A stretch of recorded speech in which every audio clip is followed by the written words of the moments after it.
فاضل بریلوی رحمۃ اللہ علیہ فرماتے ہیں کہ قیامت میں منظر اس طرح کا ہوگا کہ نبی پاک ہمارے آگے آگے چلیں گے اور ہمیں اللہ کی رحمت کی خوشخبری سناتے جائیں گے، اور جب حضور یہ خوشخبریاں سنائیں گے تو حضور کے لبھائے مبارکہ سے پھول گریں گے اور ہم ان کو اٹھاتے جائیں گے۔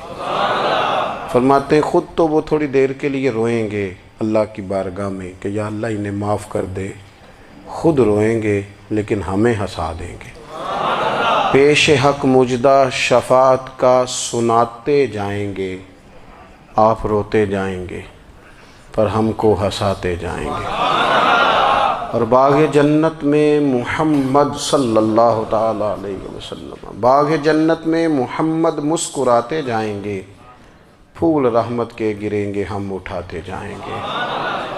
حشر تک ڈالیں گے ہم پیدائش مولا کی دھوم، اور مثل فارس نجد کے قلعے گراتے جائیں گے۔ اور کیا ذوق بیان کیا، فرمانے لگے خاک ہو جائیں عدو جل کر مگر ہم تو رضا، دم میں جب تک دم ہے ذکر ان کا سناتے جائیں گے۔ جب تک سانسوں کی ڈوری چل رہی ہے، دم میں جب تک دم ہے ذکر ان کا سناتے جائیں گے۔ اللہ تبارک و تعالیٰ نے نا ہمارے محبوب کریم علیہ السلام کو دنیا میں بھیجا تو فرمایا یا ایھا الناس قد جاءکم برہان من ربکم، اے لوگو تمہارے پاس تمہارے رب کی دلیل آ گئی ہے۔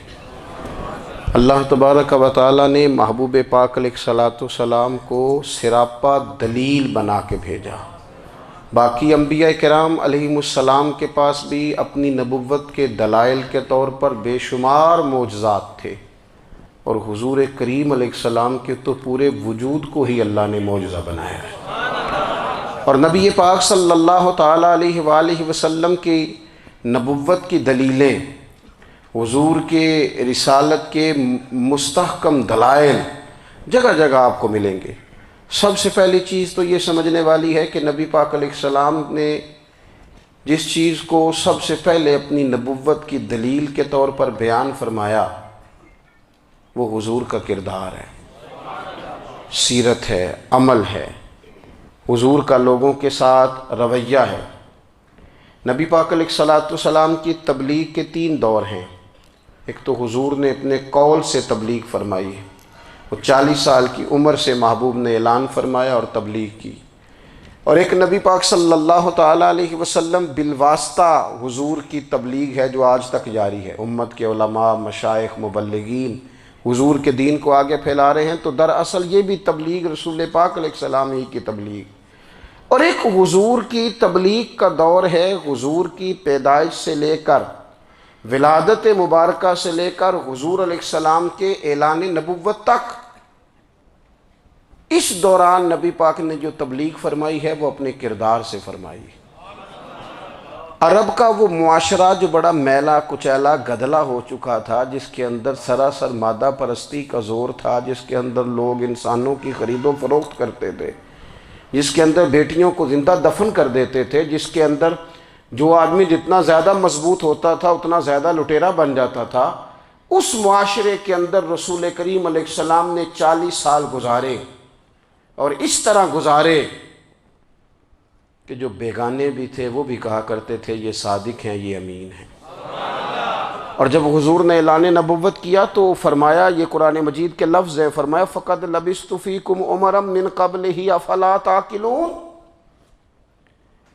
میں تمہارے بیچ عمر کا ایک حصہ گزار چکا ہوں، تمہیں عقل نہیں ہے، شعور نہیں ہے۔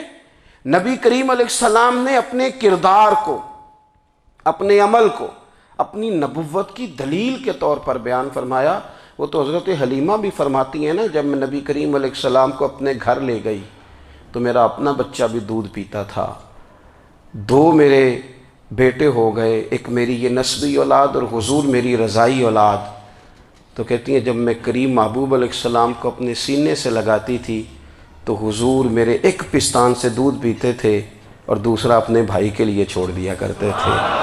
یہاں سے رسول کریم علیہ السلام نے کردار کے ذریعے تبلیغ، اور پھر اعلان نبوت سے پہلے ایک تنظیم عرب کے جوانوں پر، عرب کے سرداروں پر مشتمل بنائی گئی، جس میں نبی کریم علیہ السلام نے بڑا حصہ لیا سرکار نے، اور